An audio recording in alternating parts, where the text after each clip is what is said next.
அனைத்து வியூவர்ஸ்களுக்கு வணக்கம். தி Sandman season 2ஓட teaser வந்து இப்போ ரிலீஸ் பண்ணியிருக்காங்க.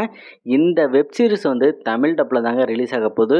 ஆல்ரெடி சீசன் 1ல் 11 எபிசோடு இருக்குங்க. நான் 7 எபிசோடு வரையும் பார்த்துருக்கேன். அதுவும் பாதி தான் பார்த்துருக்கேன்.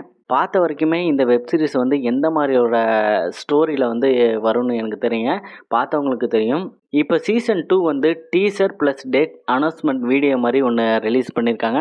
வால்யூம் 1 வந்து ஜூலை 3ஆம் தேதியும் வால்யூம் 2 வந்து ஜூலை 24ஆம் தேதி வந்து ரிலீஸ் ஆக போகுதுங்க. நெட்ஃப்ளிக்ஸ் ஓடிடியில் தான் இந்த வெப் சீரிஸ் வந்து ரிலீஸ் ஆக போகுது தமிழ் டப்பில். இந்த டீசரில் எண்ட்லன்ஸ்னு ஒருத்தன் தன்னோட ஃபேமிலியை வந்து இன்ட்ரோ பண்ணுறாங்க ஒரு மீட்டிங்காக. ஒரு 100 வருஷத்துக்கு அப்புறம் தான் இந்த மீட்டிங்கே நடக்குதான். குறிப்பாக நம்ம ட்ரீமோட கடவுள் இருக்கார் பார்த்தியா, அவருக்கு தானே இந்த மீட்டிங்கே. ஒரு மிகப்பெரிய சண்டை ஒன்று இருக்குன்னு நினைக்கிறேன் கடவுளுக்குள்ளாரையே. இந்த வீடியோவில் பார்த்தீங்கன்னா ஃபேண்டஸியான விஷயம்னா ரொம்ப சூப்பராக வந்து பண்ணியிருக்காங்க. பார்க்கறதுக்கு நல்லா இருக்குது. ஒரு நல்ல எதிர்பார்ப்பும் இருக்குது. இது வரைக்கும் இந்த சாண்ட்மேன் வெப் சீரிஸ் வந்து பார்க்கலன்னா போய் பாருங்கள். ஆல்ரெடி பார்த்துருந்தீங்கன்னா உங்களுக்கு எப்படி இருந்துச்சுங்கிறத கீழே கமெண்ட் பாக்ஸில் கமெண்ட் பண்ணுங்கள். நான் போய் மீதி இருக்கிற எபிசோடை பார்த்து முடிக்கிறேன்.